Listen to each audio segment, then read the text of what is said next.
আসসালামু আলাইকুম। অনেক দিন পর আমরা একটু বের হচ্ছি, টুকটাক কেনাকাটা করব। তো কি কি কিনবো, কোথায় কোথায় যাব, সেই সবগুলো আজকে আপনাদের সাথে শেয়ার হবে। চলেন যাই। আমাদের ফার্স্ট স্টপেজ হচ্ছে আমরা আগে নাস্তা করবো, সেজন্য দারুল কাবাবে আসলাম, কারণ আমার হাজব্যান্ডের শিক পরোটা খুব পছন্দ। তারপরে দেখা যাক কোথায় টুকটাক শপিং করতে যেতে পারি।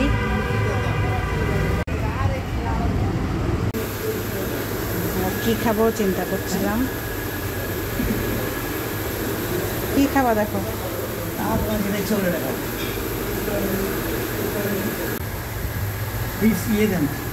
দেন চাপ খাবেন, চাপটা ছাড়া অয়েল ফ্রাই, আর শীতটা হলো কয়লা আছে। চিকেন হারিয়ালি কাবাবটা একটু খেতে চাইলাম, কিন্তু এটা করতে নাকি 20 মিনিট সময় লাগবে। এত সময় নেই, কারণ এমনি আমরা বের হয়েছি এখন কয়টা 8:30 বেজে গেছে। অনেক কিছু টুকটাক দরকারি জিনিস আছে যেগুলো দেখবো, ঘোরাঘুরি করবো, তো অনেক রাত হয়ে যাবে। তো যাই হোক, এখন আবার চেঞ্জ করলাম ডিসিশন। তো কী দিচ্ছি আমরা? বিফ শিখতেই না, বিফ শিক আর পরোটা দেখালাম। এখানে আবার চাও দেখি নাই, চা আবার বাড়ি দিতে পারবো।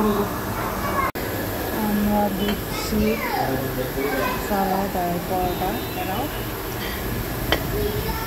অনেক ডিস্টার্ব করতেছে।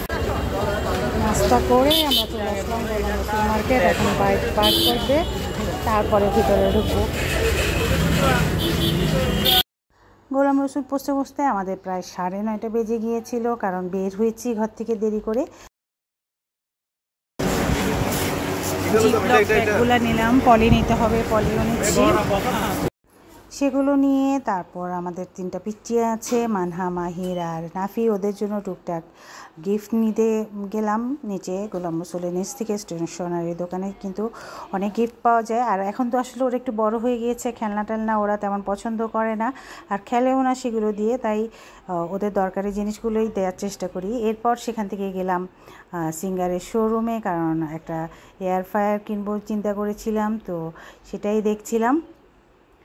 তো মোটামুটি দেখে টেখে বুঝে নিয়ে, কারণ যেহেতু এটা আর আগে ইউজ করা হয়নি, নতুন নিচ্ছি, তো সেই জন্য একটু দেখলাম এবং মোটামুটি কথা টথা বলে এয়ার ফ্রায়ারটা ফাইনাল করলাম। যাক, আমার আরেকটা শখ পূরণ হলো, কারণ এই ইলেকট্রনিক্স ডিভাইসের প্রতি আমার একটা উইক সাইড রয়েছে। আমার এয়ার ফ্রায়ার নেওয়া শেষ, অনেক শখ ছিল এটা নেওয়ার, সিঙ্গার থেকে নিলাম। এয়ার ফ্রায়ার নেওয়ার পর আমার হাজব্যান্ড আবার ওয়াশিং মেশিন দেখলো, কারণ আমার নেক্সট টার্গেট হচ্ছে সেটা। আমরা বাসায় না ঢুকে এখন নাফির বাসায় যাচ্ছি ওর গিফটটা দিয়ে আসার জন্য। আর আবার এয়ার ফ্রায়ারটা নিজে আন্টির বাসায় রেখে আসছি, যে তারপরে আজকে থাকতে এসেছি, থাকতে থাকতে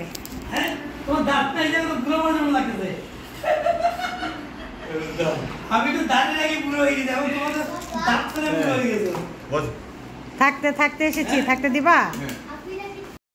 নাফির গিফট নেওয়ার এক্সপ্রেশনটা আপনাদেরকে আলাদাভাবে শেয়ার করব, কারণ খুব ভালো লেগেছে। ছোট মানুষ, ওরা একটু আদর, একটু ভালোবাসা পেলে কিন্তু অনেক খুশি হয়ে যায়।